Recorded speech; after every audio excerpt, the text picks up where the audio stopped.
Hi everyone, welcome to Keeping Up With. As you guys know, it's my new online series where I keep up with special guests during quarantine. And today we are keeping up with Bonnie. She is an actress and a best-selling author of the book Eye Bags. And we're going to be speaking all about mental health and self-care. So Bonnie has joined us. So let me accept her request and go live. We're just waiting for Bonnie to join.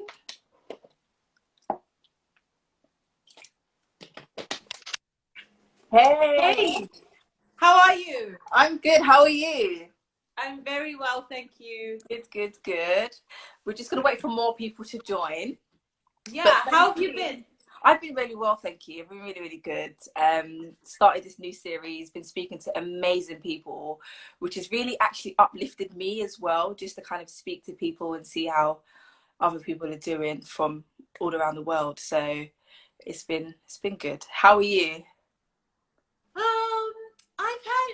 This whole time, and I say this very carefully, right? Mhm. Because I don't think it was like that from the beginning. But when the lockdown started, I I was kind of like, oh my gosh, what is this uncertain time? What am I going to do? What does this mean for the world? How do I fit into this new world that's coming? But the more I stopped resisting and stopped kicking and screaming, I found that this is exactly what I needed. Yeah, that's And very true. I probably would not have outright admitted it right away, but I needed to have no other choice but to be in it in order for me to get to a point of saying, you know what, I really wanted this. That is lovely. That is so nice to hear. And it's sometimes it actually takes us to reflect back on the time that was spent at home to realize that, you know what, I actually needed this time. This time was actually needed for me to, maybe find my sanity, maybe find my peace of mind. So that's nice to hear that, upon Yeah. reflection, it's been very helpful for you. So we've got people joining. Hi guys. So yeah, Bonnie, you are an amazing actress. You've been acting since you were 13, in many different films. But from the series Noughts and Crosses, you were amazing. You were the mother, truly, Yeah. truly inspiring for us people, especially of the culture as well. Truly inspiring, truly powerful. Mallory Blackmore is an amazing author, and it's nice to see because I read the book. I read the book years ago, so when I saw it on TV, it was like, wow, this is just such a powerful movement, and it had the great actors, great actresses in it, and you were amazing. So well done and congratulations with that. Thank you. Thank you. It was such an honor to be a part of it. And there's so many things I could say about Noughts and Crosses, apart from the fact that it's such an important story. Yeah, As you say, it's just such an important story for the culture, just so important for us to just watch and understand yeah, what has actually happened to us. You know, yes, there's so much I realized playing that role and telling the story that I just kind of overlooked, that probably I'd adapted my thinking and my behavior around, and not realize that it was as a result of apartheid or oppression or colonization. So it just really opened my eyes, definitely. once again, Yeah. and also just incredible actors. And it was so exciting also to just meet a new audience, meet the UK audience, and everybody was so friendly and so accepting, and it's been great. I've That's loved it. lovely. That's lovely that you engage with a new audience. Because I know you're from South Africa. Are Yeah, you over there at the moment, or are you in the UK? I'm in South Africa at the Are you in moment. South Africa? Yeah, Wow. yeah. Okay, so what's it been like in South Africa with what's been going on with quarantine and social distancing? So we first started out with like 2 weeks of social distancing. It was strictly Okay. social distancing. I'm a mom, so I immediately pulled my two kids from school. I was like, okay, I'm not having you guys go to school and try to Oh, social distance. hold on, it's loading. I can't see you. Your picture's loading. Can you see me?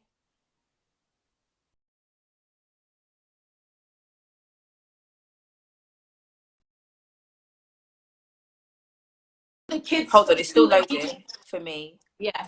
Okay, there we go. Perfect. Sorry about that. Yeah. So yeah, sorry. How So was it when in we South Africa? in South Africa.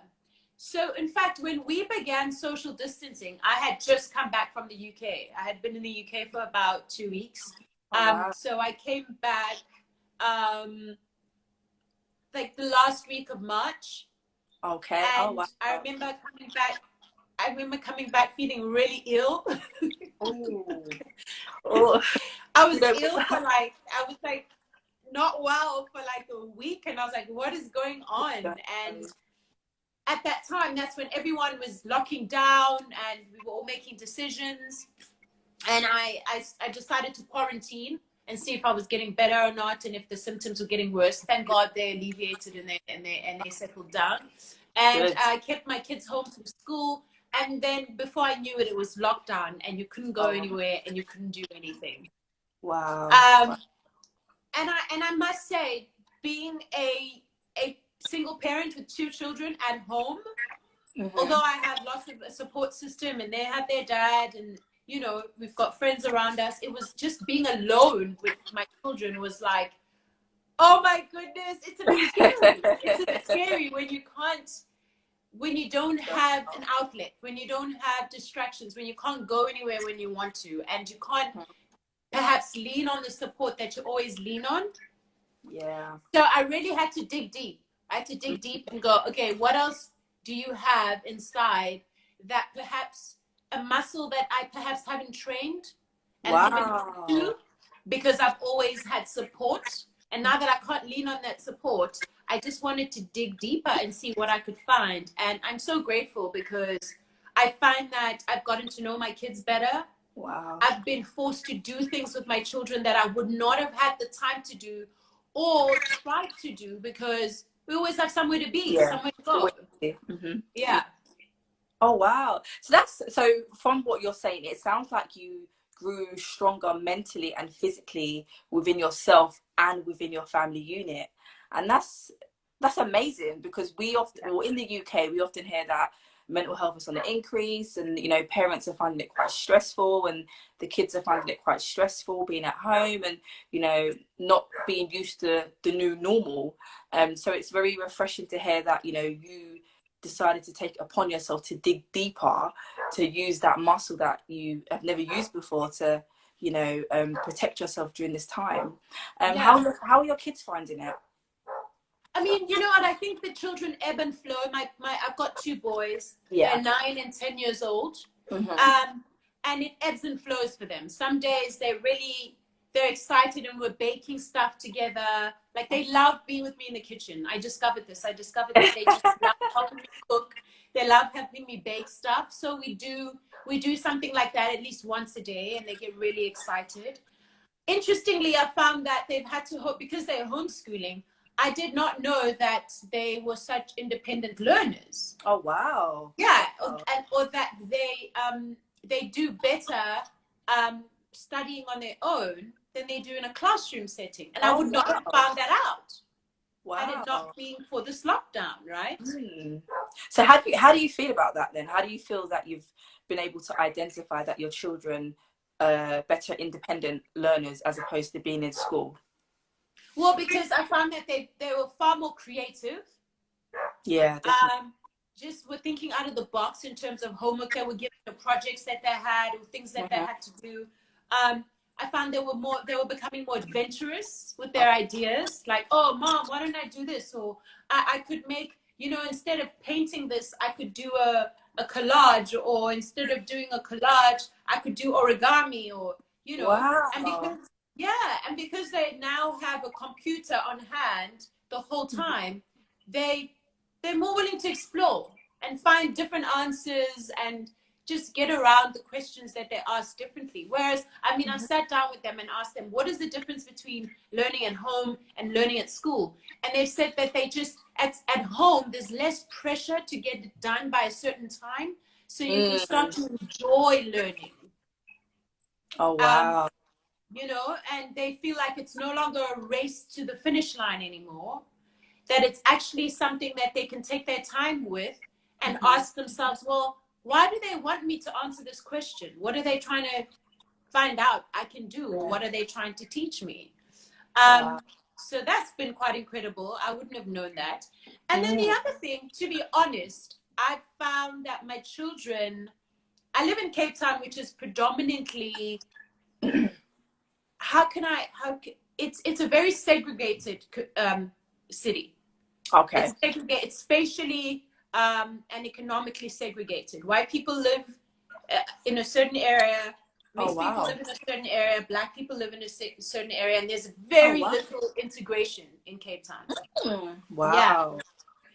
And often my children come home with stories about racism in the playground, racism in the classroom, um, and just I've noticed just a pattern in my children where they're constantly becoming and increasingly becoming aware of their race, becoming Wow. increasingly aware of the fact that they are required to know their place, and they keep coming home to ask me kind of like unofficially, like, what is this place I'm supposed to belong to, and why does everybody treat me like I should know this place? What is this place, right?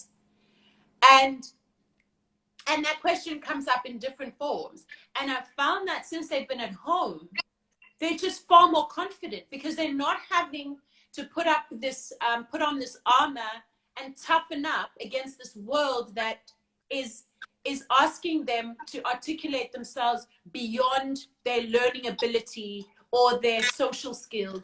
It's a world that's asking them to show up as something that they just haven't comprehended yet, right? To Yeah. prove themselves beyond just being children. And so, as much as I'm a mom. I want to protect my boys, but Mm-hmm. I don't want to protect them from the challenges that the world poses. But if Yeah. those challenges are unfair, like racism, then I want to protect them. And Mm-hmm. I'm finding if my children are home and they can learn better from home and they don't have to fight battles that are toughening them up in a way that is detrimental to their well-being or their mental health in future as adults, Mm-hmm. then I want to homeschool them. In fact, Wow. I've actually made a decision to actually homeschool my kids for Wow. good.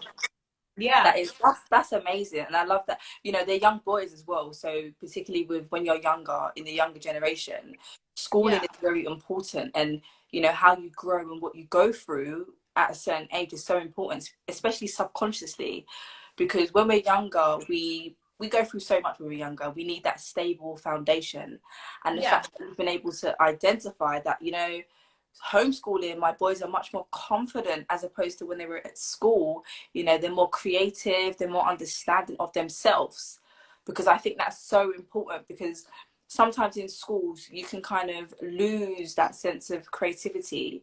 You know, like they said, it doesn't feel like a race to the finish line. They can take their time and, you know, be creative and find other ways to learn. So that's amazing. That's very lovely and very refreshing to hear, because in the UK it's literally kind of like the opposite from that. And where the parents here are kind of thinking, how are their children going to manage being back at school? You know, is it going to be detrimental to their learning?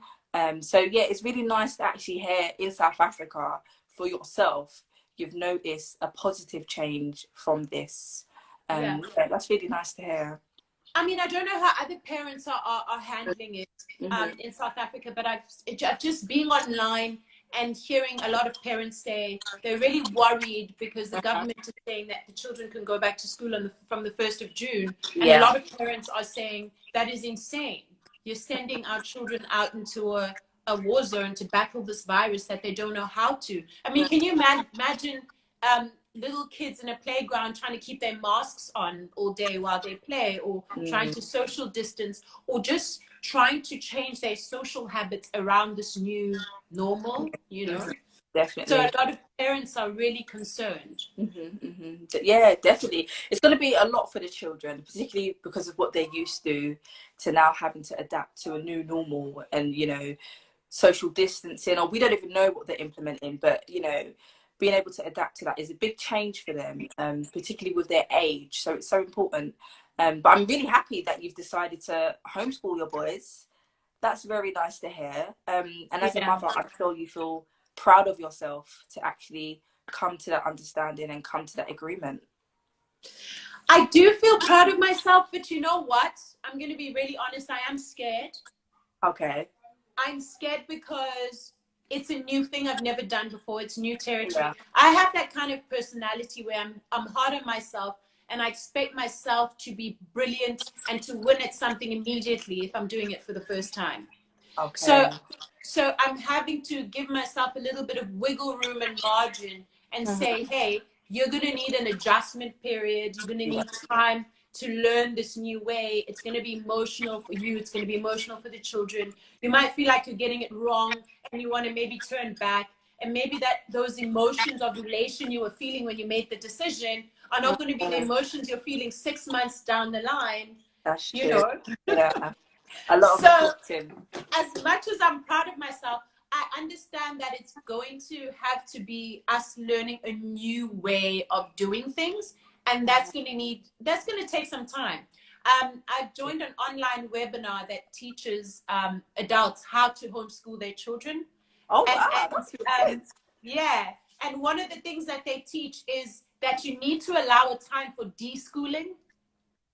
So where both you and your children unlearn the old pattern and procedure of attending school and doing school in a certain way. So you kind of are deschooling yourselves so that you can fill that new place with new habits and new ways of doing things.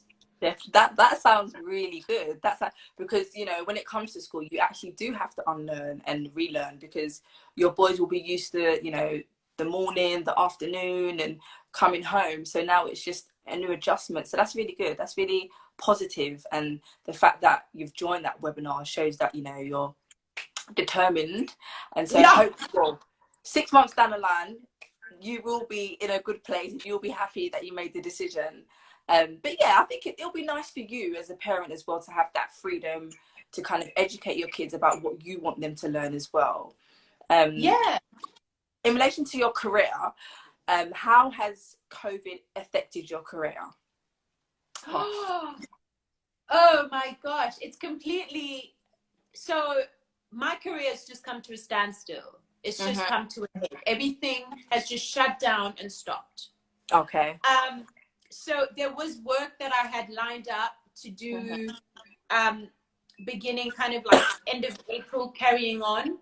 And all that's been paused and put on hold because a lot of that work is international. So people can't fly in and come and work. I can't fly out and go and work anywhere else. So I've had to set up a little voiceover set up at home, which is sometimes in my in my cupboard, like in my closet. I do voiceovers from my closet, which has been fun. Luckily, I had like a mic, a proper like professional mic, and all the equipment that I needed to actually do voiceovers from home. And I've also started a podcast. So there we go. yes, I finally started a podcast. And it's been 2 years in the making, and it's called Internal Dialogue. I'm just kind of building up my content so that when I start posting so it's going to be a podcast that lives online and it's going to be an IG live interview scenario. So I'm just building up content so that by the time I start, I can at least give myself time to just have content on the backlog. But this is something I've been wanting to do for a long time. So I thought, well, why don't I just do the things that I've been saying I want to do and just haven't had the time to do? Because at first I was really freaked out about just money and how am I going to make ends meet if this goes on for a very long time? What am I going to do? And I was really scared in the beginning days. But then, like I said, I had to dig deep. So for me, so I wrote a book called Eye Bags and Dimples, which was about depression and anxiety and my battle with depression and my family's and the women in my family's battle with depression. Wow. And it was such a dark time in my life, and I went through it for such a long time that it really just forced out of me a fight for myself that was unlike anything that I could have learned. Mm-hmm. And when I say a fight for myself, I'm not talking strong Black women who can take struggle and who can take pain and who can, you know, take on the world's mess on her shoulders or the world's weight on her shoulders. But I'm talking about a fighting for myself from a really deep place. A fighting for myself in terms of learning how to self-care, learning how to show up for myself, how to be disciplined in the things that really matter versus the things that I think are just going to get me through the day. So it was during that time of just surviving depression and surviving anxiety and coming out and writing a book about it that I really learned how to just, I mean, for lack of a better word, to just wrestle with life. You know? Wow. Because we don't just show up to life and have all the answers. And we don't just wake up like people say, oh, wake up, put on your makeup, show up and slay. That's not how it works. You actually literally have to put one building block on top of the other, on top of the other. And then you actually have to know what those building blocks are.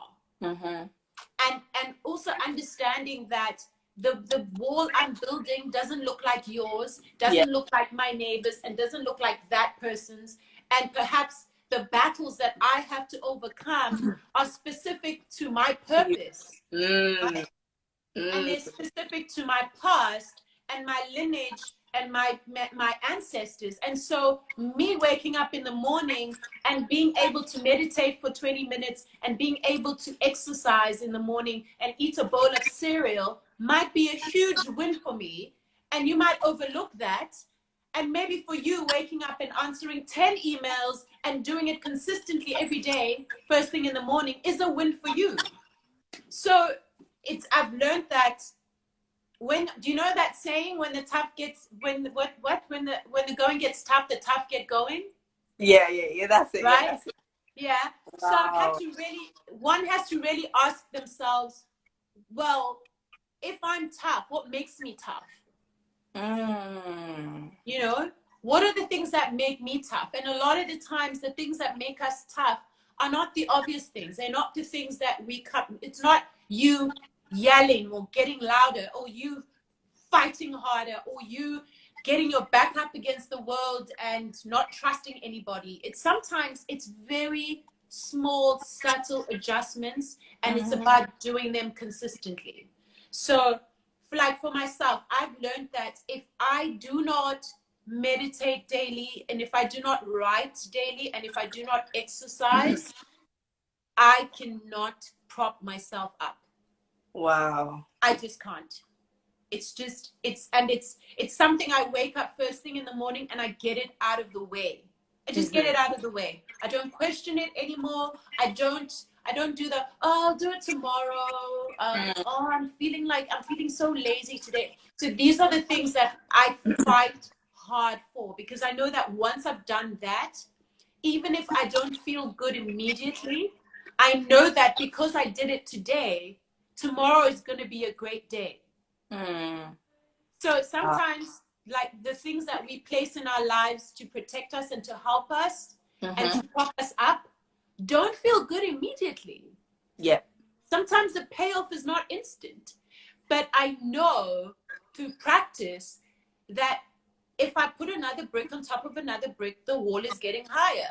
If I pour another drop of water into the glass, the water is filling the glass. It's just some things you have to know about yourself, and you have to know which things work for you, and you have to know that you can, because that's showing up for yourself. That's what showing up for yourself looks like. It's not the pretty face you put on that everyone sees. It's not the thing you're wearing when you step out the house. It's not that confidence you can slap on when everybody's looking. It's those quiet, silent moments when nobody's there, and it's just you and your will, you and your volition, and you and your agency. Yeah. Wow, that's very deep. Wow. And I feel, you know what? I always say, in order to see the light, you need to go through darkness. And so for a lot of the time, people feel that, you know, when you go through a mental health difficulty, you know, that's the end of the road, and, you know, you're just going to be, you know, depressed or anxious for all your life. But for me, I've also had my struggles, and I'm a strong advocate for, you know, sometimes in your life you need to go through that dark place. You need to kind of unleash emotions that you've never felt before. You need to kind of, like Yeah. you said, build those bricks and build those foundations for you to see the light. So for you, you mentioned, you know, you went through your depression, you wrote this book, and it sounds like this book was a release of what you were feeling, but Yeah. now you're in a much stronger place where, you know, you meditate, you have your morning rituals and the things that you do, in which you've kind of learned from your journey. So that's very powerful, and I really hope that people watching will resonate with that, or, you know, develop that into their routine. One thing you said that triggered triggered me was, you mentioned about ancestors. Yeah. So talk to me a bit more about that. So when you said ancestors in relation to your family and the struggle with depression, yeah, explain that in a bit more detail. So when I talk about ancestors, I've had to understand that there are, I mean, different people, different schools of thought refer to it as different things. Christian call it generational curses. Mm-hmm. Some, you know, psychiatrists call it, like, I don't know, generational patterns, or behaviors, or generational traumas. Mm, So mm. I've learned that there are particular generational traumas that are prevalent in my family, and amongst the women in my family. I've learned Wow. that So the I women. just want to, sorry. I just want to say, you are amazing. Like, you are amazing. You are amazing. Like, oh, you know what? I've been waiting to have this conversation with someone, and I'm just so happy that we are having this conversation right now, because I can sense things are getting deep. And these are the type of So conversations glad. that I love, because it's not often spoken about. We don't speak about our ancestors and how, like you said, generational, you know, what's in our culture. Yeah, And yeah, so sorry, I had yeah. to stop you just to say that. But yeah, continue. I'm glad. I'm glad. So I had to really look at my family tree and Mm. look at the women in my family and ask my mother questions. My mother, bless her Wow. soul, is a could I say, like, a typical Black African mother who Mhm. I really have, maybe not typical, because not all African women of that generation are that way, but the majority are. I have to really dig deep for answers. I have to really ask the same question over and over in order for her to open up. Because Mm. my mother has had to be strong, and for so long, it's just kind of like, I look at my mother and I see in her just that wariness of, you just have to keep going no matter what. Mm. Nobody's listening. You can't stop and cry. You can't stop and feel sorry for yourself. You've just Mm. got to keep it moving, right? And I just see that, like, that weariness and that tiredness that's come over time. But Mm. I've had to really dig deep for answers from my mother and from the women in my family. And some of the things that I've discovered about the women in my family were things that were at play in my life, but I just thought there were things happening to me and they were isolated, and Mm. that they were just as a result of bad decision making, perhaps. Like, for example, I had to learn that the women in my family, they struggle with rage, they struggle with anger, they struggle with unforgiveness. And Wow. so when I've seen how those things have affected the women in my family, my grandmother died from alcoholism. So I understand that in my family lineage there could be a tendency towards addiction. So Mhm. all these things give me clues as to what to look out for, right? And they give me clues to understand what my triggers are, or what my, and if and how I'm likely to fall into a pattern of behavior, because I've seen that behavior repeated, and it's a subconscious thing Yes. that's there, Yes, right? yes. 100. Like, you hit the nail on the head, like, literally. Because I did an IGTV on last week Sunday, and one of the things that I mentioned was, when we don't speak about our difficulties and when we silence trauma or silence fear, this is being passed down to the next generation. Yeah. And then it's going to be a continuous thing within the culture, because we've silenced it and we've grown up knowing to silence it. So, you know, with having these conversations now, it just, you know, makes things a bit more healthier for people to just, you know, break that silence and have that confidence to speak to a family member. I'm going to ask you one question also. In relation to finding that confidence and speaking to your mum, was you always a confident person to speak to her, or did this take time to actually ask mum specific questions? Wow, it took time. I think one of the points that really was like a breaking of the damn wall for me, when all the just like the waters gave way, was while I was writing my book. I was going through a healing process, and because I was seeing a therapist, which is what it was, therapy that actually led me to start writing the book. Wow. Yeah. Therapy is so important. I mean, if one can afford therapy, but there's also counseling. It does really help, and I think people get stuck at not understanding how the therapy gets integrated into their lives and how it actually changes their behavior. But it's actually quite a remarkable thing. Therapy works. And I think people get stuck at, what's the point of going to therapy and talking to someone? How is that going to like interrupt my life and change my direction? But it's about integration and integrating that into your life. And obviously, the more knowledge is needed and more research can be done. And you can obviously speak more into that. But for me, it came when I had to confront my mother about stuff I was writing about. Oh, wow. Okay. Yeah. Because I realized that I was writing about my childhood. I was writing about a lot of pain from my childhood and a lot of memories that were unresolved. And I knew that I couldn't write about them unless I confronted my mother about them. Wow. And I knew that that was a big part of my healing. And I tried to carry on writing the book without having to confront her about it, because it was so scary for me. Because I was so afraid of her feeling like, it's just that feeling of like, you do not want to hurt someone all over again, although they've hurt you so badly. And you feel like confronting them about how much they've hurt you is an injustice to them. And a lot of us can relate to that, because it's for me, it's a thing about boundaries. It's about it's about having broken boundaries. Having broken boundaries means that you don't recognize, you don't legitimize your experience or your feelings, and you don't feel like your experience is valid, you know. So I really had to confront that.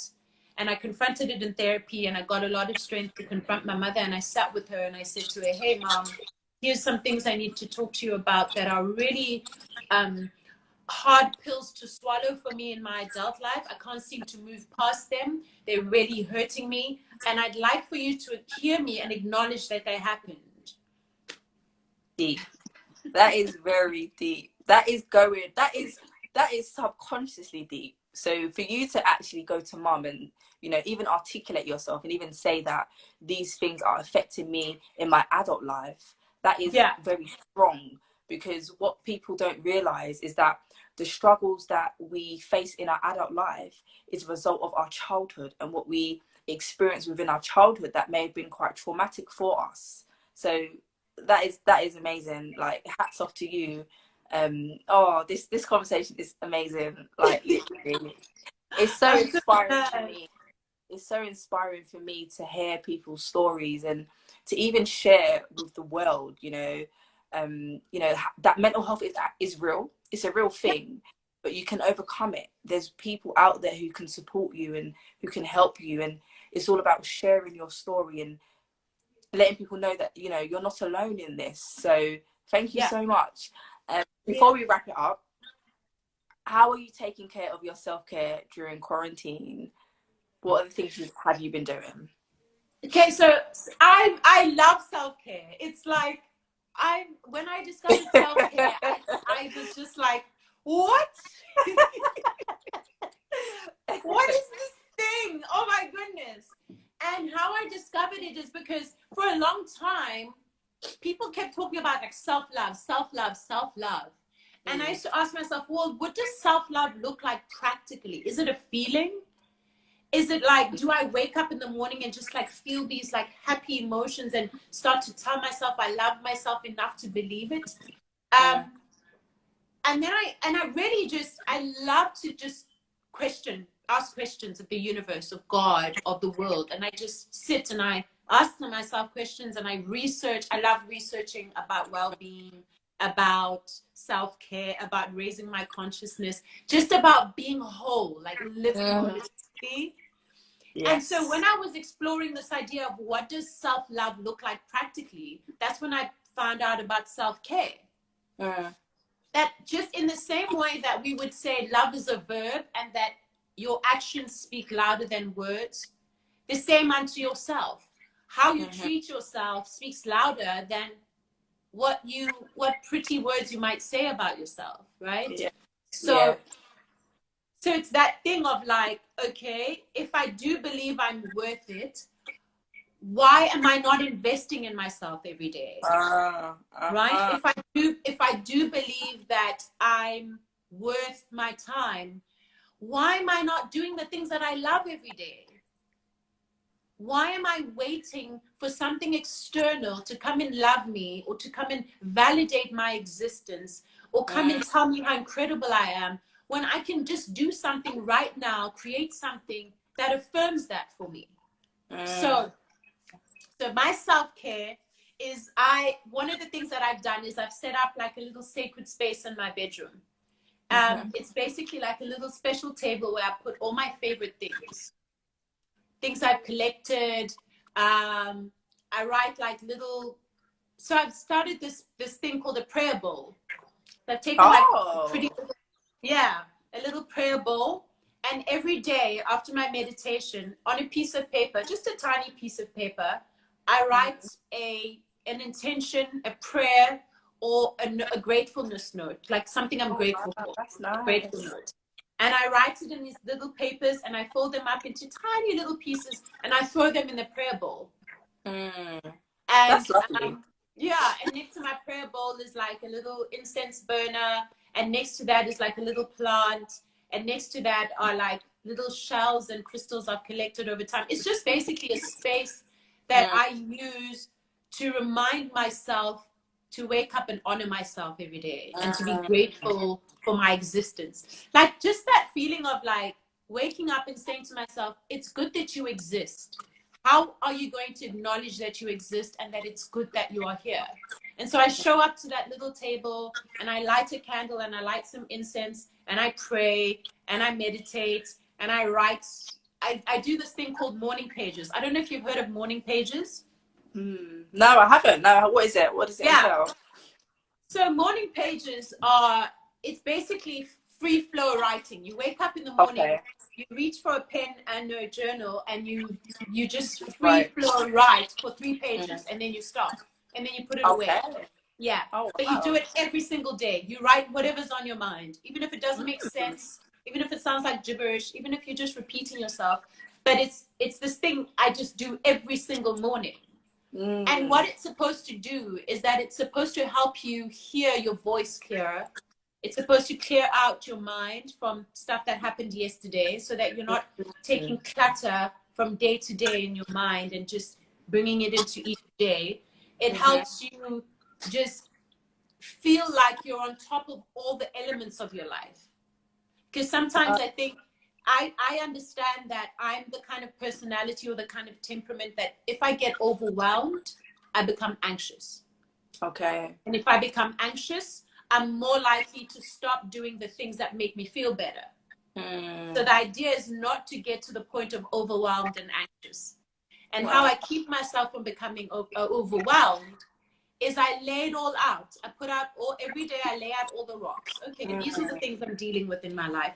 These are the things that I need answers to, or these are the things I'm struggling with. These are the things I'm happy about. And I just do it every morning. I do it every morning. And then before long, it starts soon. It just like, before you know it, maybe like a week in of doing morning pages, you start to literally feel like you've got a handle on every single thing in your life.